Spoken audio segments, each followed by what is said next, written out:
topic has aroused more interest among farmers in recent years than the new practice of baling silage.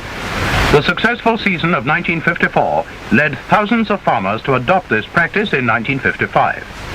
There were many problems to be overcome before a successful technique could be evolved. But today, the new method has many adherents and is fast earning more.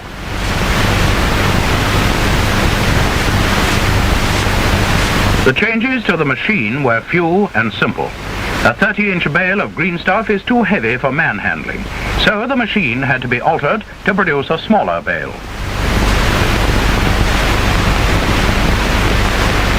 This trip mechanism is normally set to separate and tie a bale of 30 to 36 inches. By changing the single trip arm to one with an extra extension, the machine will make 2 bales instead of 1 for every complete revolution of the metering wheel. Your bale can now be made the convenient size of 14 by 18 by 15 inches. The auger of the B45 baler is designed to float up and down on the crop brought to it by the pickup cylinder. This feature has the advantage of being selective when dealing with unfit hay. It is obvious, therefore, that it will not function successfully with green and wet material without modification. For the silage operation, a coil spring is fitted between the auger arm and the pickup side sheet.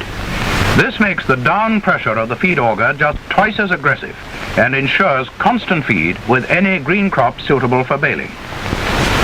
The modification is completed by fitting a bottom plate to the bale chamber. This is only essential when the material to be ensiled is very short, and it serves to prevent the bale from sagging while it is being formed.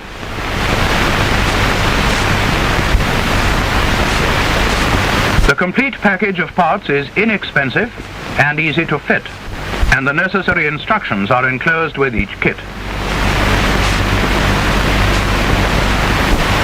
No special field operations are required to prepare the crop, but it is advisable to fit an inner swath board to the mower. This ensures a neat, compact windrow, easy to follow and easy to pick up with the baler. This is particularly true when harvesting a heavy or long-stemmed crop. This field of ryegrass and clover will yield perhaps 7 tons to the acre, and the baler is making an easy job of it.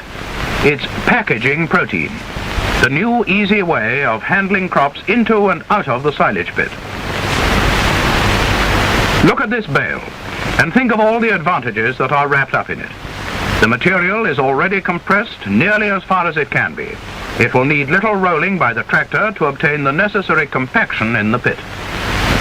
Each bale is pre-sliced, a ready-made snack for Daisy or Buttercup. And when it is made silage, the slices will still be there, and just as easy to separate from the rest of the bale. The bale counter on the B45 gives you another clear advantage. By keeping a tally of the bales made, and by weighing sample bales now and again, it is easy to calculate the contents of your silage pit. By the original loose silage method, it is anyone's guess what is in the larder. When it comes to carting your green crop to the pit, just think of the enormous increase in trailer loading. Loose green stuff has a far greater bulk and will cost you more in fuel and manpower. Layering the bales is a simple process and one it pays to do well. Remember that your material is already compacted nearly as much as is necessary, so that good packing means good silage, with little or no wastage. The strings are left in place. They will be useful later on. Remember to have the ties running across and build towards the open end, one layer at a time. Rolling with a tractor need not be frequent or prolonged. It is usually sufficient to roll each day's carting the following morning when the bales will have settled into place. Here we can leave the silage making process. For the means of sealing the pit, the question of whether or not to use molasses, and the routine of testing temperature are part and parcel of normal good silage husbandry.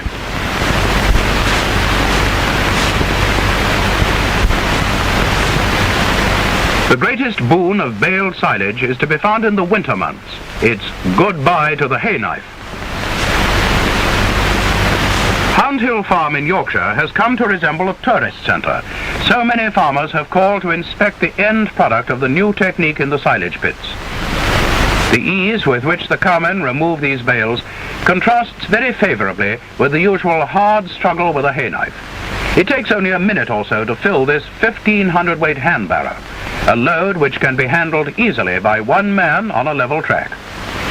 These men regularly complete in less than 10 minutes a chore that usually requires a tractor and trailer and much hard manual labour.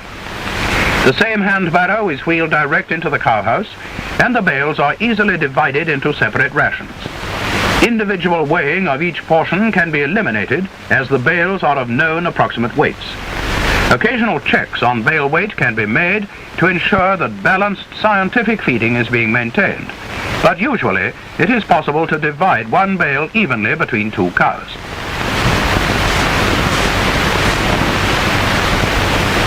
Farmers in Great Britain and in many other countries are fortunate that this new time-saving technique is based on machines already widely in use.